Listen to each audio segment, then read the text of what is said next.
Hello, Adam Bazalgette here, founder of SW Golf Academy. Today, how to create lag in the golf swing and how to use it. In other words, how to transfer it to speed and solid contact down through impact. This thing befuddles people. It sets them back. I've taught golf for decades. It needn't. It's not at all that difficult to do, at least to some degree, if you get the principles right. Most people's principles aren't very clearly thought out. And I'll give you a couple of crossover sporting activities you may have done that will help you transfer that skill to your golf swing. Let's get started. Well, what is lag? Let's do one for the lefties here with Bubba Watson. It's simply when the golf club trails the hands or trails the arms coming into impact. Obviously gives you a lot of power. I want you to notice a couple of things just very briefly. Watch his lower body, how dynamically it moves and independently of the club, to some extent as well his trunk and arms. And finally, I want you to notice if we say the golf club, let's say, is just outside that house when his lead arm is horizontal, notice there's been a big increase in that angle coming down. 7-iron shot there. So what does lag do for us? Certainly it can help with solid contact. The primary thing though is it creates speed, and you need speed to play good golf. Now, a couple of thoughts here for you. A towel is a great example. If you've ever watched any of my videos, you've seen me use this. We have 4 segments: hips, upper trunk, arms, and club. Those are the 4 that move. In the case of a towel, I just have my hands, which we could call my hips, and the club down here. But 2 things you'll notice: the more there's separation in the segments, the more wobble in the towel, the more speed. And of course, the more acceleration and deceleration there is, the more pop there is. So think of it this way: you've got to get these segments moving, disassociating, and you're trying to create speed out in the golf club. 2 thoughts just quickly before we move on. In talking to students over decades, I don't think are very helpful. Sometimes they just think if I turn my hips really fast through the ball, I'll hit it farther. And there is some truth. You should move your hips quickly, but then you should stop them quickly like the towel. Just turning through isn't going to make that much difference in terms of overall speed. And the other one, I think, is this feeling of I should just hold lag. We want the club to bounce and react in a dynamic way. Okay, let's have a quick look at a couple of other sports where you'll see this pattern. We'll get back out here. 2 famous athletes here: Roger Federer on the left, tennis of course, and Randy Johnson on the right, famous baseball pitcher. Both have actually switched to a right-handed motion. So here we go. Let's see the hips lead. You notice the racket not only not doing anything, the racket gets closer to his body. Now you'll start to see the trunk unwind and then pop out to the racket. Baseball pitcher, there go the hips. Then the trunk starts to move, the hips are stabilizing, now the arm, and finally, of course, again, tremendous load there, or increase in lag, and finally the hips are pretty still, and pop goes the golf club, or of course in that case the baseball.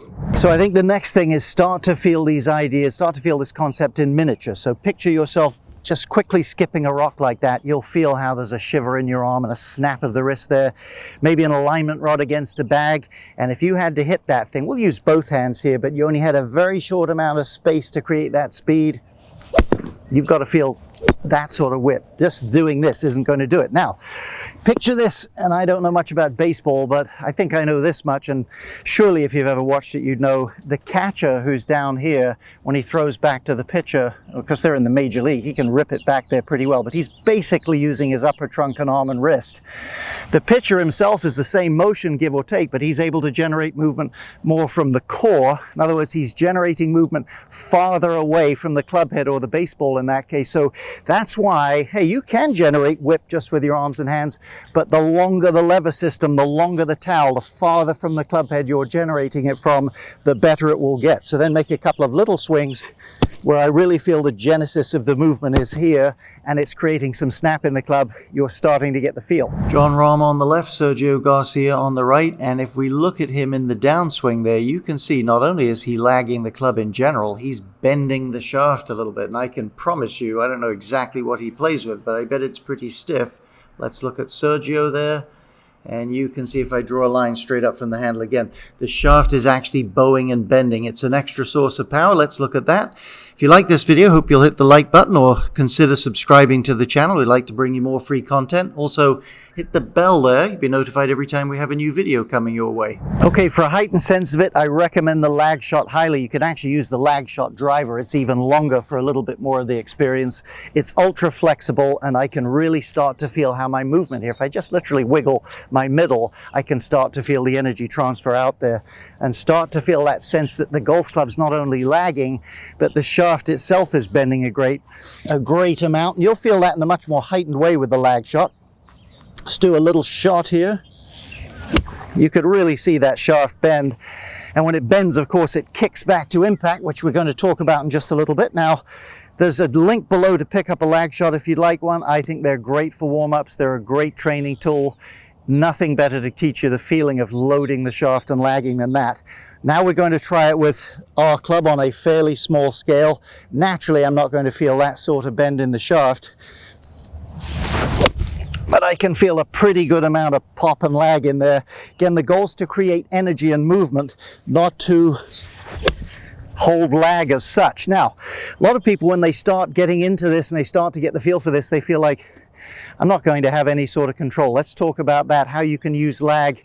You can use disassociation of the club, but still feel directional and distance control. Okay.